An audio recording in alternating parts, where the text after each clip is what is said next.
The Wolf and the 7 Little Kids. Written by the Brothers Grimm. Adapted by Ashley Parker. Illustrated by Sam Liu. Once there was an old goat named Mrs. Pearl, who took care of 7 young goats, Joy, Josh, Jennifer, Julia, John, James, and Jack. She loved them with all her heart. Every Tuesday she went to the farmer's market. Before she left, she told them, "Look out for Ralph the wolf.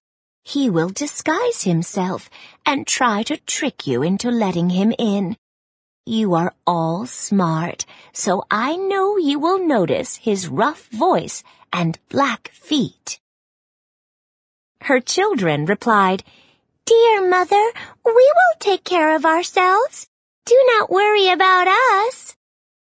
Hearing that, Mrs. Pearl left, knowing she did not need to be concerned. It was not long before someone knocked at the door and called, "Open the door! Your mother is here and has brought something back for each of you." The children heard the rough voice and knew it was Ralph the wolf.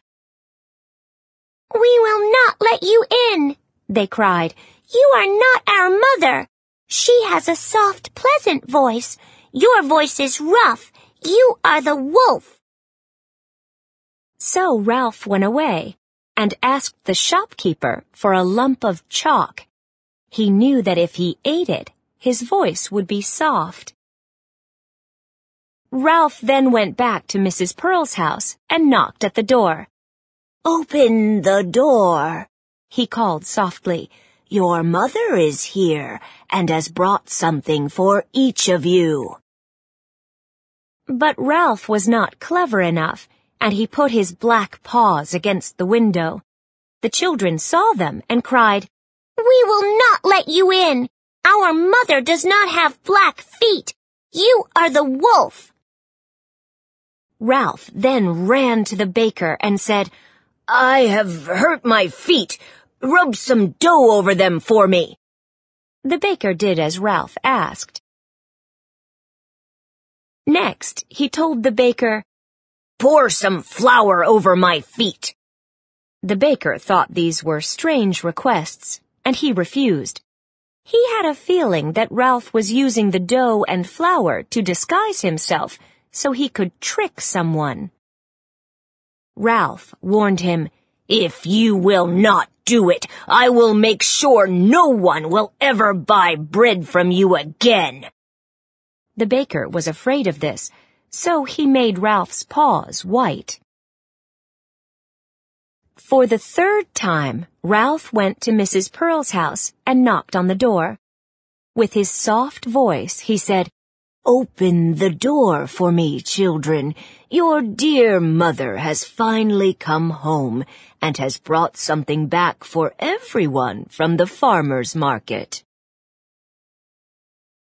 The children replied, "First, show us your paws so we will know if you are really our mother." Ralph put his paws in the window. When the children saw that they were white, they believed that he was telling the truth and opened the door. They could not believe their eyes when they saw Ralph. Terrified, they hid. John sprang under the table. Julia crawled under the bed. Josh leaped into the stove. James followed Josh into the kitchen. Jennifer jumped into the cupboard. Joy snuck under the sink. And Jack hid inside the clock. The wolf looked for them everywhere, but his eyesight was poor, and he could not find any of them. While he wandered around the house, Mrs. Pearl came home and saw the mess the wolf had made in his search for the children. The table, chairs, and benches were knocked over, the sink was broken, and the quilts and pillows were all over the floor. She did not see any of the children, and she was terrified. Had the wolf taken them? Mrs. Pearl called out their names. No one answered until she came to the youngest, and Jack cried, "I'm in the clock!" She pulled him out, and he told her that the wolf was in the house. By then, the wolf had gone outside into the garden. Now that they knew Ralph was outside and Mrs. Pearl was home, the children crept out of their hiding places. Mrs. Pearl went outside to talk to Ralph. She wanted to tell him he was wrong in tricking the children and that he should never come back. When she got outside, she saw him peering into the well. When she called out to him, Ralph jumped at the sound of her voice, lost his footing, and fell into the well. The children ran out, but there was nothing they could do to help. Now, Mrs. Pearl and her children knew that Ralph would not be bothering them any more.